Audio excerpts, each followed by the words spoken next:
यूसुफ का बेचा जाना। यूसुफ 17 वर्ष का होकर अपने भाइयों के संग भेड़ बकरियों को चराता था।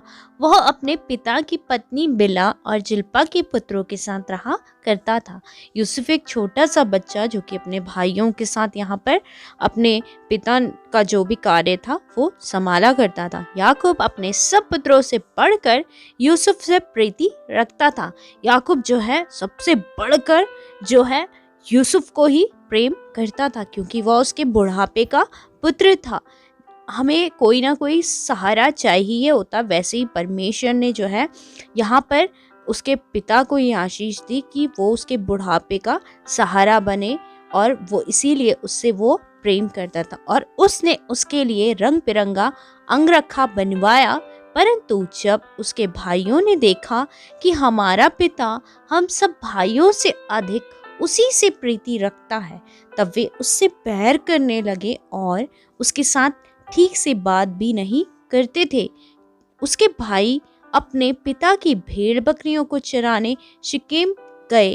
तब उसके पिता ने उससे कहा, जा अपने भाइयों और भेड़ बकरियों का हाल देखा। यहाँ पर पिता ने जो है यूसुफ को ही आज्ञा दी, जा उस वहां के कार्य को देख कर आ, वे कुशल से तो हैं।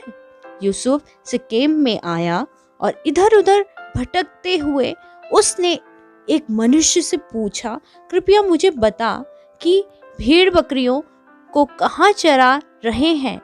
उस मनुष्य ने कहा, वे यहाँ से दोतान को चले गए। यूसुफ अपने भाइयों के पीछे चला और उन्हें दोतान में पाया। जो ही उन्होंने उसे दूर से आते देखा, उसे मार डालने का षड्यंत्र रचा। यह सुनकर रूबेन ने कहा, उसके प्राण से तो ना मारो, लहू मत बहाओ, उसको जंगल के इस गड्ढे में डाल दो। जब यूसुफ अपने भाइयों के पास पहुंचा, तब उन्होंने उसका रंग बिरंगा अंग रखा जिसे वह पहना करता था उतार लिया। यूसुफ को उठाकर गड्ढे में डाल दिया। यहाँ पर हम देखते हैं उसके भाइयों ने उसके साथ ये किया कि उसको गड्ढे में डाल दिया। लेकिन हम यहाँ पर देखते हैं एक रूबेन जो उसका भाई, फिर भी उसके अंदर थोड़ी बहुत एक मानवता के कारण दया आ गई। यहाँ पर आगे देखते हैं, फिर उसके भाइयों ने उसे गड्ढे से निकालकर इस्माइलियों के हाथ चांदी के 20 टुकड़ों में बेच दिया और वे यूसुफ को मिस्र ले गए। तब उन्होंने यूसुफ का अंगरखा लिया और सब बकरे को मार कर उसके लहू में उसे डुबा दिया और उस अंगरखे को अपने पिता के पास भेजकर कहला दिया, यह हमको मिला है, देखकर पहचान ले यह तेरे पुत्र का अंगरखा है या नहीं। उसके पिता ने उस अंगरखे को पहचान लिया, हाँ यह मेरे पुत्र का अंगरखा है।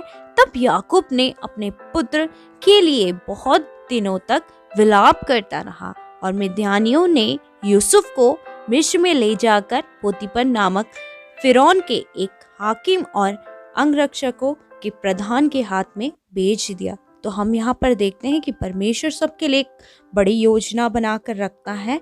यहाँ पर यूसुफ के भाइयों ने इतना बुरा बर्ताव किया गया, उसको गड्ढे में डाल दिया गया, लेकिन यहाँ पर हम देखते हैं जिसके संग परमेश्वर रहता है वह उसे बड़े बड़े गड्ढे में से निकाल सकता है। परमेश्वर जो है अपने लोगों को यूं ही पड़े रहने नहीं देता उन सिचुएशन में। यदि आप उन गड्ढों में पड़े हुए हैं, यदि आपके विरोध में आज संसार के लोग हैं और आपको कुछ काम नहीं करने देते हैं, लेकिन आप परमेश्वर पर विश्वास करिए, यूसुफ के समान आपको भी उस पद पर ज़रूर रखेगा परमेश्वर।